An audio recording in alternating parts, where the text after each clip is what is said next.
from breast cancer. Do-it-yourself products.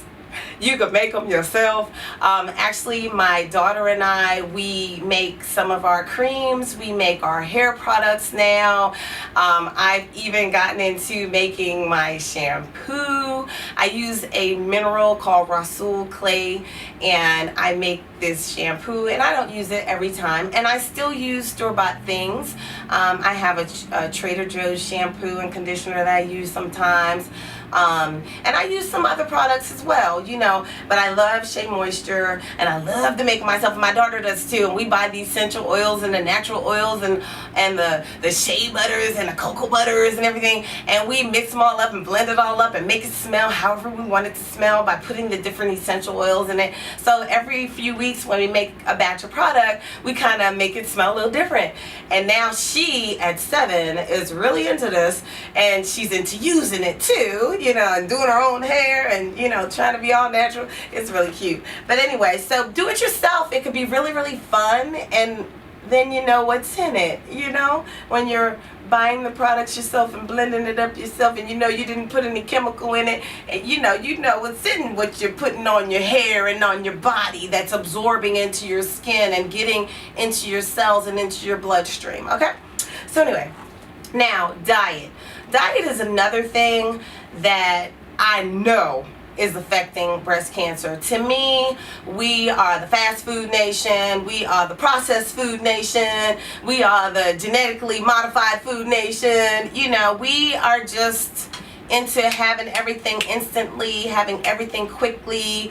And I know personally, I have noticed a difference in myself when I eat certain foods that are, like, when I go to, I don't even go often at all to fast food restaurants, because I've noticed that I will eat something and immediately I have a reaction. Like, I'll eat, I'm not going to say what kind of sandwich it is, but I'll eat a particular sandwich and then my stomach will blow up. And I'm like, what's this? You know, I feel uncomfortable.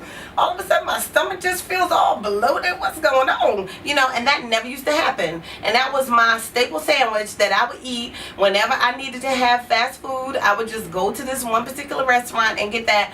Well, I don't eat that anymore because I had enough of that reaction to know that that sandwich is causing this reaction. So there is something different about that sandwich now, some preservative that's in it now, that is creating this reaction in my body. I've noticed now that the children, they have breasts so much sooner than you know, I saw someone with breasts the other day. She was 8, you know. I'm like, shoot, I was 13 wishing I had some breasts, you know, but she was 8 years old and was getting some little chi-chis. I said, wow, okay.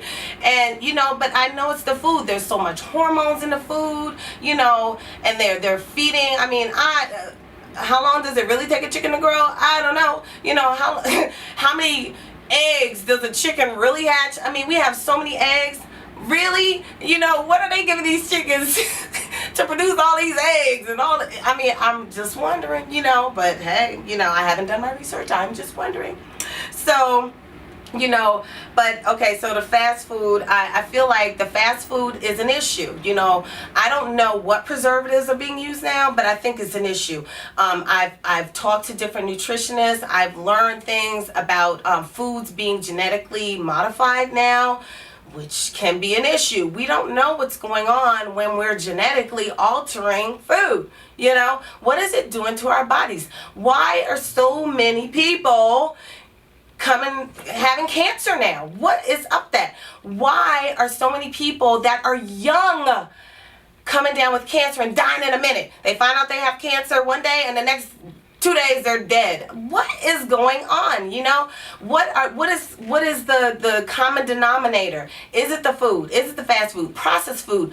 I used to, on a quick tip, you know, trying to be fast and Speedy Gonzalez, I would get some box rice or something, or some, you know, I'm not even gonna name no brands, but I would get some stuff that was really quick and used to be really delicious to eat, and I would make it up real quick. It'd take about 5 minutes, and I noticed that I would have a reaction to it now, and I would feel something in my throat. I'd be like, what is wrong with me? You know, when this didn't digest well, it feel like it's all up in here, what's going on, you know? And I would just feel different reactions in my body. And then when I would ask other people, they were having similar reactions. So what's going on with that? What preservatives are we using in the foods today that we weren't necessarily using in yesteryear? Something has changed. You know, they haven't just reduced the sizes of the boxes and raised the price.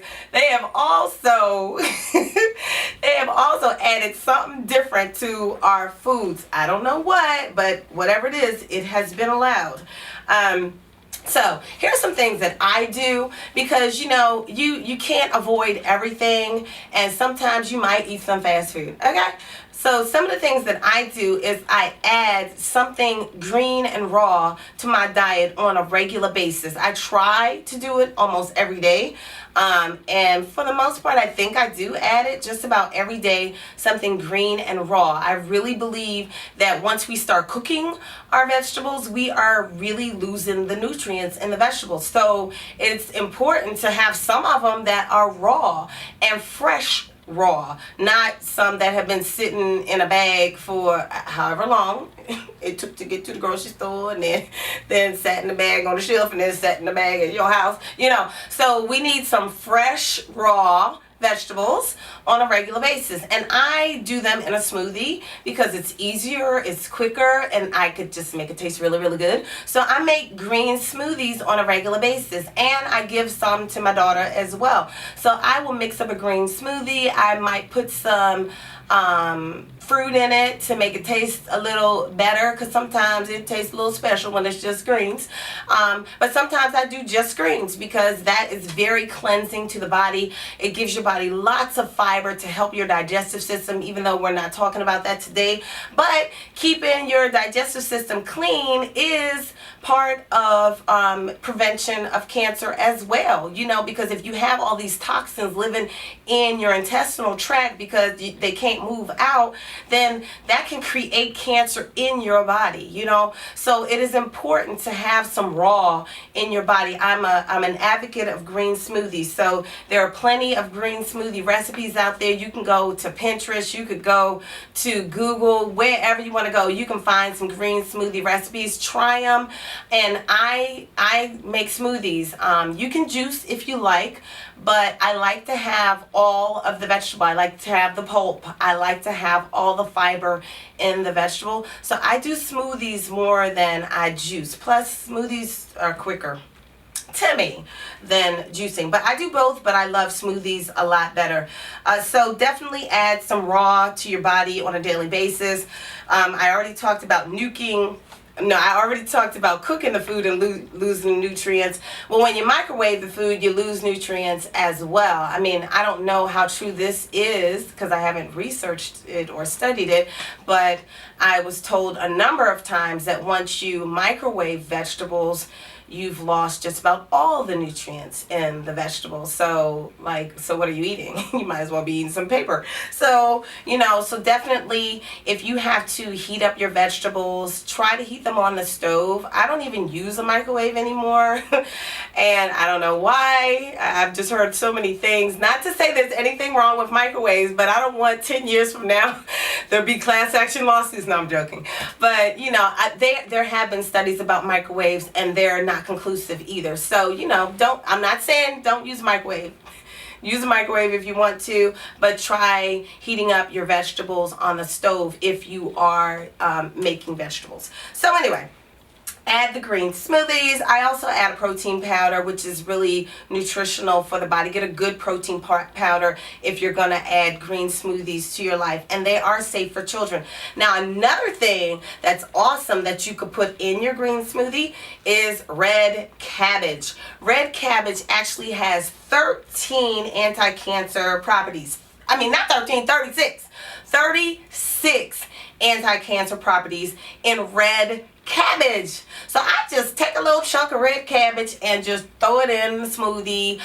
Whenever I have a salad, I make sure I put some red cabbage on that salad. Red cabbage need to be a part of your life on a regular basis, okay? So just keep yourself some red cabbage and add that to everything. So so definitely get some red cabbage. What else can we do? And there are so many positive effects from greening up your body, other than preventing cancer and preventing disease and things of that nature. So definitely green up your body, everybody. I think that's one thing that is missing with our fast food nation. Now, the last thing that I want to talk about today, because there are plenty of things that you can do to prevent cancer, and I'm not going to get into all of them because I could be talking about this for maybe days, okay? Bras. That's the next thing I want to talk about. Your brassiere. Now, let me read to you what I read on bras. The nature of the bra, the tightness, and the length of time worn will all influence the degree of blockage of lymphatic drainage. Thus, wearing a bra might contribute to the development of breast cancer as a result of cutting off lymphatic drainage so that the toxic chemicals are trapped in the breast. So when you wear a bra, the tightness of it, even the ill fit, you know, sometimes women think they're sexy when their bra is so tight, you know, and they're bubbling over and looking all voluptuous. But that bra is too small. So if you all bubbling up over here, you're tight down here and you're pressing on your lymphatic system and you're not allowing it to flow properly. So take off that too small bra and get you a bra that fits and wear it right, okay?